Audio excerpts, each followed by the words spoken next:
அஸ்ஸலாமு அலைக்கும். Welcome to ஜெயரா views. இன்றைக்கி நம்ம பார்க்க போகிறது என்னென்னா பள்ளிவாசல் நோன்பு கஞ்சிங்க. இந்த நோன்பு டயத்தில் இந்த நோம்பாளிகளுக்காக காய்ச்சிற கஞ்சியோடைய சிறப்பை பற்றி தான் இன்றைக்கி போட போகிறோம். இது வந்து யமுனேஸ்வரம் இன்றைக்கி யமுனேஸ்வரத்தில் காய்ச்சிற இந்த கஞ்சியை தான் நாங்கள் காட்டுறோம். எவ்வளோ சிறப்பான முறையில் இந்த கஞ்சி செய்கிறாங்க, இதில் எவ்வளோ சத்தான பொருள்கள் சேர்க்குறாங்க, இதுக்காக எவ்வளோ வேலைப்பாடு நடக்குது அப்படிங்கிறதையெல்லாம் போய் பார்த்தா மட்டும்தாங்க தெரியும். அவ்வளோ ஒரு சிரமப்பட்டு காய்ச்சி இந்த மக்களுக்காக கொடுக்குற எத்தனையோ காலங்காலமாக இந்த நோன்பு 30க்கும் செய்கிறது இந்த பள்ளிவாசலுடைய கடமையாக செய்கிறாங்க. அது எவ்வளோ ஒரு சிறப்பான முறையில் செய்கிறாங்கன்னு பாருங்கள், எவ்வளோ சத்தான பொருள்கள் அதில் சேருதுன்னு பாருங்கள். இதை நீங்கள் பார்த்தீங்கன்னா இந்த நோம்பு கஞ்சியை வாங்கி வேஸ்ட் பண்ணுறதை நிப்பாட்டிக்கிடுவீங்க. அளவோடு வாங்கி அளவோடு யூஸ் பண்ணுவீங்க, கீழே ஊற்ற மாட்டீங்க, நோம்பு கஞ்சியே வேஸ்ட் பண்ண மாட்டீங்க. இதில் சேர்க்குற சத்தான பொருள்களை பாருங்கள், என்னென்ன பொருள்கள் சேர்க்குறாங்கன்னு பாருங்கள்.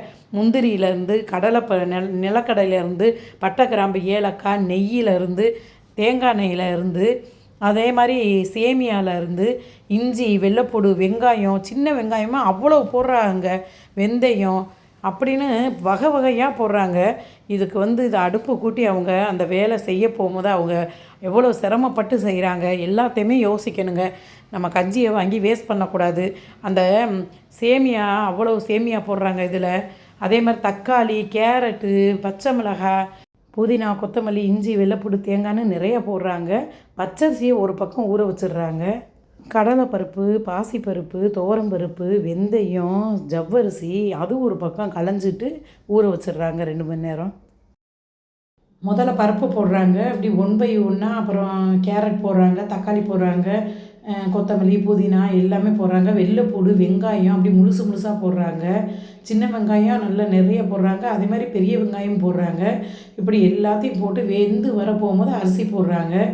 அரிசி போட்டு நல்லா வெந்த பிறகு தாளிப்புன்னு சொல்லுவாங்கள்ல, நெய் ஊற்றி முந்திரி ஊற்றி தாளித்து விட்றாங்க. எல்லா வகையும் அப்படியே சேர்ந்து அது மிக்ஸ் ஆகி அப்படி கொதிச்சு வர்றது தான் நோம்பு கஞ்சி. நோம்பு கஞ்சியை நம்ம ஈஸியாக நினைக்கிறோம், ஆனால் அதுக்கு எவ்வளோ சிறப்பான பொருள்கள் சேர்க்குறாங்க, ஆரோக்கியமான பொருள்கள் சேர்க்குறாங்கன்னு போய் பார்த்தா தான் தெரியும். ஆமாம், இதில் வந்து சில பேர் மட்டனும் போடுவாங்க. அந்த மாதிரி ஒரு ஆரோக்கியமான ஒரு கஞ்சி தாங்க இந்த நோம்பு கஞ்சி. ஆமாம், காலங்காலமாக இது வந்து நோம்பாளிகளுக்காக நமக்காக இந்த ஜமாத்து நிர்வாகிகள் வந்து நமக்காக காலங்காலமாக செஞ்சு, இந்த பள்ளிவாசல் நிர்வாகிகள் நமக்காக நோம்பாளிகளுக்காக செய்கிற இந்த இது வந்து அவங்களுக்கு நன்றி சொல்லிக்கிறணும். அல்ஹம்துலில்லாஹ். இந்த வீடியோ உங்களுக்கு பிடிச்சிருந்தா லைக் பண்ணுங்கள், ஷேர் பண்ணுங்கள், சப்ஸ்கிரைப் பண்ணுங்கள். மறந்துடாமல் பக்கத்தில் இருக்க பெல் பட்டனையும் தட்டி விட்டுருங்க.